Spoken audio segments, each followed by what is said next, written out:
दोस्तों अभी इस साल पता नहीं क्या हो रहा है कि बहुत अच्छे एजुकेशनल इंस्टीट्यूट्स के लोग, अच्छे कंपनीज़ में काम करने वाले लोग, पहले मैकिन्सी में हुआ, फिर ईवाई में हुआ, अभी एक न्यूज़ आ रहा है कि IIM अहमदाबाद के एक सेकेंड ईयर स्टूडेंट कुछ टाइम पहले आया है। मैंने वीडियो काफ़ी टाइम सोच रहा हूँ बनाऊँ इस बारे में कि एक IIM अहमदाबाद के सेकेंड ईयर स्टूडेंट जिनका नाम अक्षित भूक्या है, काफ़ी talented student. I mean that's why very to IIM Ahmedabad.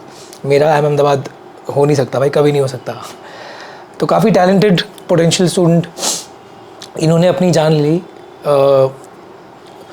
और उसके बाद क्या हुआ कि लिंक्डइन में और काफ़ी जगह लोग IIMs के टॉक्सिक कल्चर और टॉप 20 स्कूल्स के टॉक्सिक कल्चर के बारे में लिखने लग गए। मैं इस वीडियो में, ये कोई गुमराह का वीडियो नहीं है या कोई क्राइम पेट्रोल का वीडियो नहीं है, ना ही मुझे पता है कि एक्चुअल क्या कारण से उन्होंने सुसाइड किया। बट इस वीडियो में मैं मेनली आपको IIMs में और टॉप 20 स्कूल्स में कितना हेक्टिक कल्चर होता है या टॉक्सिक कल्चर होता है या स्ट्रेसफुल कल्चर होता है, क्या कल्चर होता है, वो मैं आपको बताना चाहूँगा। क्योंकि मेरे एक फैमिली फ्रेंड है, वो भी ही जॉइंड MDI गुड़गांव। उसके पापा ने मुझे, वेरी ब्राइट स्टूडेंट, बस from Saint Xavier's Calcutta, cricket खेलता है वो, नेशनल डिस्ट्रिक्ट लेवल क्रिकेट खेलता था। तो ही was a very bright chap and उसे भी प्रॉब्लम हो रहा था कॉलेज में, MDI में। तो अंकल ने मुझे फ़ोन किया, बोला कि यार ऐसा ऐसा हो रहा है कॉलेज में, रात के 2 बजे प्लेसमेंट कमेटी वाले बुला लेते हैं और सोने नहीं देते हैं। ये सब एक्चुअली होता है 20 स्कूल्स में। मैं खुद प्लेसकॉम का पार्ट रहा हूँ, तो मैंने उनको बोला कि यार ये होता है and this is the hectic life in 20 schools, people do not sleep, they sleep less, so he has to get use to it. तो जब ये न्यूज़ आया अहमदाबाद का और जब मैंने लिंक्डइन पे इतना कुछ देखा, तो मुझे थोड़ा सा हुआ, इंट्रोस्पेक्शन किया मैंने, और मैंने सोचा एक वीडियो बनाऊं। होता है, ठीक है, क्या होता है ये जानना ज़रूरी है। आप क्या कर सकते हो मैं इस वीडियो में बताऊंगा। थोड़ा मैं आपको अक्षित भूक्या के बारे में बता भी दूं। The late man with lot of potential. He was a graduate of NIT, Maulana Azad NIT, and उसके बाद वर्क एक्स के बाद इन्होंने अहमदाबाद में थे ये, और सेकेंड ईयर स्टूडेंट थे। न्यूज़ में आ रहा है कि उनको कोई हैरास कर रहा था कॉलेज से, क्योंकि वो एक इवेंट ऑर्गेनाइज़ करा रहे थे, उसमें एक IIM अहमदाबाद का लोगो कोई प्राइवेट इंस्टीट्यूट यूज़ कर रहा था, उसके वजह से उनको हैरास कर रहा था अक्षित जी को कोई, और उन्होंने अपना जान ले लिया। तो देखिए यार, मैं एक चीज़ अपने हिसाब से बोल रहा हूँ, अपने अंडरस्टैंडिंग के हिसाब से, कि मुझे लगता है कि लोग सुसाइड ना जो करते होंगे, एक लास्ट मोमेंट में अपने आप को रोक नहीं पाते होंगे। अगर कोई इस मोमेंट में उनको बचा ले या कोई उनके साथ हो तो वो नहीं कर पाएंगे, राइट। और वो काफ़ी फैक्टर्स से होता है। जैसे सुशांत सिंह राजपूत के केस में उन्होंने किया ही, उनके पास क्या नहीं था, सब कुछ था, राइट। अब सब अलग अलग थ्योरीज लेके आए। एक थ्योरी ये भी था कि वो डिप्रेशन में थे तो एंटी डिप्रेशंस लेते थे, और कई लोग एंटी डिप्रेशंस के साइड इफ़ेक्ट के कारण से कभी कभी सुसाइड कर लेते हैं। तो अलग अलग थ्योरीज थी। मैं कह रहा हूँ कि किस वजह से हुआ वो उस माइंड को भी नहीं पता है, राइट, बिकॉज माइंड खुद प्रोसेस नहीं कर पा रहा है। हाँ, कई केसेस में एक पर्टिकुलर वजह होता है कि डिवोर्स के कारण हुआ या फिर लोन के कारण हुआ, पर इसमें वो एक्सप्लिसिट वजह कुछ है नहीं, एक इवेंट का हरासमेंट है। तो मुझे नहीं लगता कि कोई ऐसा ब्राइट चैप, जो ये मैं अपने हिसाब से बोल रहा हूँ, वीडियो इस बारे में नहीं है, मैं आपको IIM के लाइफ के बारे में बताऊँगा, पर मैं कह रहा हूँ कि आई डोंट थिंक समवन जो IIM अहमदाबाद में एडमिशन ले चुका है ना, मतलब वो इतना पढ़ाई कर चुका है, एम कैट्स वगैरह में टॉप करते थे जैसा मैंने पढ़ा, तो इतना जब प्रेशर झेल चुका है, तो मुझे लगता है कि हो सकता है कि वो हैरेसमेंट बहुत ज़्यादा हो सकता है या नहीं भी हो सकता है। I do not know what is the actual reason he did it, ठीक है, it will be personal and may be this is that reason. But Ahmedabad का सेकेंड ईयर का लाइफ उतना हेक्टिक नहीं होता है, ठीक है, मतलब कि first year is more hectic. तो इस केस में भी अगर वो फर्स्ट ईयर निकाल के आ रहे हैं, सेकेंड ईयर आ रहे हैं, तो उन्होंने हेक्टिक लाइफ देख लिया है जनरली। जिस केस में मुझे भी फ़ोन किया MDI गुड़गांव के स्टूडेंट के पापा ने, वो जाते ही एकदम पका गया था, क्योंकि जब जाओगे तो आपके लिए नया है, तब आप ज़्यादा स्ट्रेसफुल होते हो, जब आपको ज़्यादा स्ट्रेस होता है, ठीक है। और पहला साल काफ़ी स्ट्रेसफुल होता है, आपका समर इंटर्नशिप्स होते हैं, फिर आप एक्लेमेटाइज करते हो 20 स्कूल से। पहला साल हेक्टिक भी होता है, कई बार मैंने वीडियोज़ बनाए, first year is more hectic in 20 schools, second year is relatively chill. IIMs की बात कर रहा हूँ मैं, 20 स्कूल्स की बात कर रहा हूँ, क्योंकि वही इस वीडियो का मकसद है कि क्या कल्चर होता है 20 स्कूल में, ठीक है।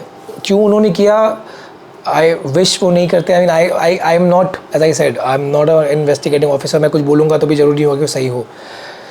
बस मैं आपको कल्चर बता सकता हूँ कि अगर आप जाओगे ना टॉप 20 स्कूल्स में, सबको लगता है कि यार प्रेशर कुकर सिचुएशन है. प्रेशर कुकर सिचुएशन होता है. अगर आपको लग रहा है कि ये प्रेशर कुकर सिचुएशन ज़्यादा है तो अपने प्रायोरिटीज सेट करो. जैसे मैं IIM विशाखापट्टनम गया था तो मैं तो प्लेसकॉम का पार्ट था, मैं काफ़ी एक्टिव रहता था, तो मैंने पढ़ाई को प्रायोरिटाइज़ नहीं किया. तभी मेरा GPA 2.89 था 4 में, लेकिन मैंने उसको प्रायोरिटाइज़ किया नहीं. मेरा प्रायोरिटाइजेशन था कि मुझे एक्टिव रहना है कमिटी वर्क में, एंकरिंग में, दोस्त बनाने में, सबसे बात करने में, जो भी एक्स्ट्रा एक्टिविटीज़ है उसमें, क्योंकि मैं 1 to 12 जो भी मेरा ये प्रायोरिटी सेट किया था. ठीक है, अगर मैं सोचता मैं प्लेसकॉम का पार्ट भी बनूँ और टॉप भी करूँ, कुछ लोग कर पाते पर वो बहुत pressure cooker situation and that's very difficult to do. उसमें मेंटल हेल्थ ख़राब हो जाएगा. तो you have to set your priorities. What is it you want to do. आपको नंबर लाना है तो सिर्फ पढ़ाई में फोकस करो. प्लेसमेंट्स का अल्टीमेटली किसी से लेना देना नहीं है. मैं आपको सच बता रहा हूँ, मैंने कई वीडियोज़ बताया है. प्लेसमेंट्स, समर प्लेसमेंट्स में सबसे ज़्यादा PPOs के थ्रू बेस्ट जॉब्स लगता है. समर प्लेसमेंट के वक्त कुछ नहीं होता MBA का, तो आपका पुराना जो पाप है, पुराना जो अचीवमेंट है वो देखा जाता है. रेज्यूमे बनता है, वो रेज्यूमे अच्छे से बना लेना. बस प्लेसकॉम हेल्प भी करेगा. आप वो रेज्यूमे बना लोगे तो रेज्यूमे बनाने के बाद आपका उसमें शॉर्टलिस्ट होगा. फिर आप समर इंटर्नशिप में अच्छा परफॉर्म कर लेना, जो 2 महीने का होता है. उसमें तो अपना दिन रात हाथ पैर सब दे देना, मतलब not literally, work very hard in those 2 months. इतना कर लेना ताकि आपको उसमें PPO मिल जाए तो आपको आगे का फिर चल रहा है ना. फाइनल प्लेसमेंट में बैठना पड़ेगा आपको, ना इंटरव्यूज़ देना पड़ेगा आपको, सेकेंड डे में नंबर कमाएंगे चलेगा. ठीक है, माई होल पॉइंट इज़ कि प्लेसमेंट का लेना देना नहीं है, बट आपको कुछ तो प्रायोरिटाइज़ करना पड़ेगा, तभी आप अच्छे से प्रेशर को झेल पाओगे. या तो आप पढ़ाई को प्रायोरिटाइज़ करो, तब आप कमेटी को लाइट लो. या तो आप कमेटी को प्रायोरिटाइज़ करो मेरी तरह, तो पढ़ाई को थोड़ा लाइट लो. या तो आप दोस्त बनाने को प्रायोरिटाइज़ करो. तो सभी चीज़ें मतलब मॉडरेट रखो. तो you will have to prioritising. आप कुछ प्रायोरिटाइज मत करो. कुछ लोग सोते हैं, नंबर भी लास्ट का लाते हैं, फिर उनका प्लेसमेंट में थोड़ा प्रॉब्लम होता है क्योंकि उनका एटीट्यूड भी लाइफ का थोड़ा वैसा होता है, तो उनको प्लेसमेंट चाहिए भी नहीं होता. उनको डिग्री मिल गई, थोड़ा बिलो एवरेज ही प्लेसमेंट लगा, मान लीजिए IIM अहमदाबाद में भी है, तो उनका बिलो एवरेज प्लेसमेंट 20 लाख का होता है, तो कोई ख़राब तो है नहीं, है ना, 20 lakh starting salary. But my whole point is you have to prioritise. अब अगर आप प्रायोरिटाइज नहीं करोगे तो आपको हर चीज़ में फॉर्म हो जाएगा कि मुझे नंबर भी लाना है, मुझे प्लेसकॉम में भी रहना है, मुझे एलुमनाई कमेटी में भी रहना है, मुझे क्रिकेट भी खेलना है, मुझे लड़की भी पटानी है, मुझे दोस्त भी बनाने हैं. You will have to put your priorities and that applies to life, which is why B schools are not at fault. आपको फेल होना बहुत मुश्किल है बी स्कूल्स में. अभी IIM रांची में बहुत लोग फेल हुए थे, पर वो एक एक्सेप्शन था. उसके बाद भी 10% लोग से ज़्यादा फेल नहीं होते, तो फेल होना मुश्किल है. अगर आप कंपेयर करो UPSC से, CA से, है ना, लोग ज़्यादा फेल होते हैं. तो जब आप फेल नहीं हो रहे हो, है ना, ये बात अपने मन में बैठा लेना कि 10% से ज़्यादा लोग तो फेल होंगे नहीं. अगर आप नॉर्मल डिसेंट कॉलेज जितना पढ़ाई भी करोगे ना, उससे थोड़ा ज़्यादा पढ़ाई कर लेना, नॉर्मल पढ़ाई करोगे, आप पास हो जाओगे. अब आप फेल नहीं हो रहे हो तो क्या फ़र्क पड़ता है आपको? बस फोमो का फ़र्क पड़ेगा, फियर ऑफ मिसिंग आउट, और तो कोई फ़र्क नहीं पड़ेगा ना. तो ये अपने मन में बैठा के, अगर आपको लग रहा है कि हेक्टिक है तो निकाल लेना. अगर आपने इतना पढ़ लिया है कि आप पास हो जा रहे हो, आपका एम किया हुआ मार्क्स आ रहा है, तो फिर एक प्रायोरिटी सेट करना कि अब मुझे और क्या करना है. दोस्त बनाना है, दोस्त बनाना. शहर घूमना है, शहर घूमना. कैंपस घूमना है, कैंपस घूमना. कमेटी में जाना है, कमेटी का काम करना. लाइव प्रोजेक्ट्स करना है, लाइव प्रोजेक्ट्स करना. कॉर्पोरेट कॉम्पिटिशन करना है, कॉर्पोरेट कॉम्पिटिशन करना. But again as I said, आपको पास होना ज़रूरी है, उतना पढ़ना ज़रूरी है. आपने, अगर मैं ही प्लेसकॉम का पार्ट बन जाता, अच्छे से प्लेसकॉम में काम करता, पर मैं फर्स्ट ईयर फेल हो जाता, तो भैया एवरीथिंग इज़ जीरो, राइट. तो दैट्स द होल पॉइंट. और होता क्या है हेक्टिक, मैं आपको बता दिया. First year is the most hectic. First term is, उसमें भी सबसे ज़्यादा हेक्टिक. आपको जाते ही एक कॉन वीक होता है, पहला हफ्ता सबसे ज़्यादा हेक्टिक होता है. वो हेक्टिक करते ही इसलिए सीनियर से आपके लिए नाम भी होता है कॉन वीक, मतलब वो कॉन करते लोग, तो लोग डर जाते हैं. उसमें कुछ लोग को लगता है यार मैं क्या कर रहा हूँ, मैं बस चले जाऊँ यहाँ से, तो मतलब जान लेते तो मैंने नहीं देखा है, पर लोग छोड़ देते हैं कॉलेज. वो भी उनको नहीं छोड़ना चाहिए, क्योंकि ये एक ड्रेस रिहर्सल होता है. Seniors actually want you to be prepared for the hectic life, तो थोड़ा करते हैं वो, ठीक है. उसमें भी आप मत करना ना. अब मैं आपको बता रहा हूँ, आपको अगर बी स्कूल्स के स्ट्रेसफुल लाइफ से डर लगता है तो आप बस पास होने में फोकस करना और एक प्रायोरिटी एक्स्ट्रा सेट कर लेना. वो भी नहीं सेट करोगे कोई बात नहीं, आपको अच्छे से जॉब मिल जाएगा. अगर आपको थोड़ा टाइम बचता है तो प्रायोरिटी सेट करना. अगर आप पहला टर्म निकाल लो आराम से, बस आप इन सबको इग्नोर करते रहना, मतलब ज़्यादा इफेक्ट मत होना. आप देखोगे कि कोई प्लेसकॉम में जा रहा है, कोई पॉपुलर बन रहा है, कोई क्लास पार्टिसिपेशन में पार्टिसिपेट कर रहा है, कोई दोस्त भी बना रहा है, किसी ने लड़की भी पटा ली, कोई पॉपुलर भी हो गया है, कोई लाइव प्रोजेक्ट कर रहा है, कोई कॉर्पोरेट कॉम्पिटिशन जीत रहा है. दूसरे IIMs आके बी स्कूल कॉम्पिटिशन, कोई कॉर्पोरेट कॉम्पिटिशन जीत रहा है, HUL का, लाइम का. तो अपने आप को बैठा देना यार कि मैं तो इतना ही पोटेंशियल है और मेरे को इतने से ही काम चलाना है, this is what I want out of life. ठीक है, अगर आप हो तो अगर आपको करना है कि नहीं मैं तो अभी 24 साल का हूँ, मैं एक बार ट्राई करूँगा, उसके बाद अगर कुछ होता है तो मैं छोड़ूंगा, तो आप ट्राई करना, पढ़ाई तो करना ही है पर ये सब चीज़ों में ट्राई करना। तो set your priorities. First term will be hectic. Why will it be hectic? Because as I said, you will go, you will make your CVs, there will be the first week which will be most hectic, everything will be new for you, you will form friendships बनेंगे, groups बनेंगे, summer placement आपका जाएगा, नए नए subjects आएंगे, accounting finance आएगा, ठीक है, स्टैटिस्टिक्स आएगा। सेकेंड टर्म भी हेक्टिक होगा, थर्ड टर्म कम हेक्टिक होता है। समर इंटर्नशिप आपके ऊपर है कितना हेक्टिक करो, अच्छे से काम करोगे पीपीओ मिल जाएगा बढ़िया, उसके बाद तो हेक्टिक उतना होता ही नहीं है। सेकेंड ईयर मेरा IIM तो बहुत ही चिल था यार, बहुत चिल था, मैं अपना एक्सपीरियंस सच बता रहा हूँ, ठीक है। तो ये इतना है, आपको 2 टर्म अच्छे से निकालना है, उसका भी मैंने आपको ईजी सॉल्यूशन दे दिया। और कई भी स्कूल्स होते हैं जिसमें उतना हेक्टिक नहीं होता है कल्चर, तो आप रिसर्च करोगे आपको पता चलेगा। जनरली जिन भी स्कूल्स में कैंपस लाइफ नहीं होता है नेसेसरी, है ना, वो उसमें हेक्टिक उतना नहीं होता life. For example FMS Delhi, for example all this colleges, DU का जो कॉलेजेस है, MB दिल्ली, DSC, ये सब जो है यहाँ पे उतना हेक्टिक नहीं होता है कॉलेजेस, ठीक है, लाइफ।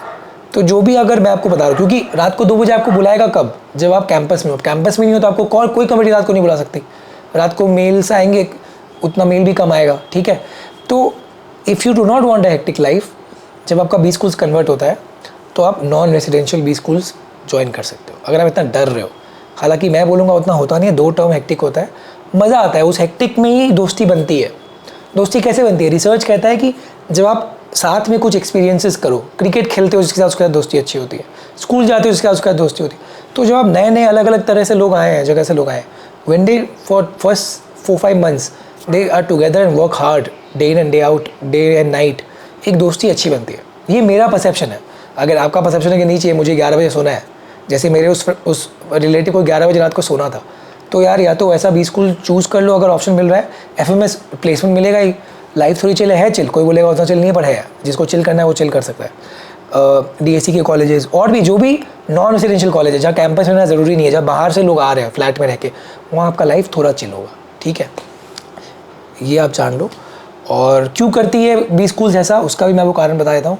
उनको लगता है कि देखिए MBA में ना कोई रॉकेट साइंस आपको नहीं सिखाता, MBA में आप कुछ साइंस नहीं सीख रहे हो, कुछ एक्स्ट्रा तोप नहीं सीख रहे हो। अब बिजनेस चलाना, धंधा चलाना, ठीक है, कुछ फंडे हैं, बट इट्स वेरी, मतलब इट्स नॉट रॉकेट साइंस, ठीक है, आप समझते हो मैं क्या कह रहा हूँ।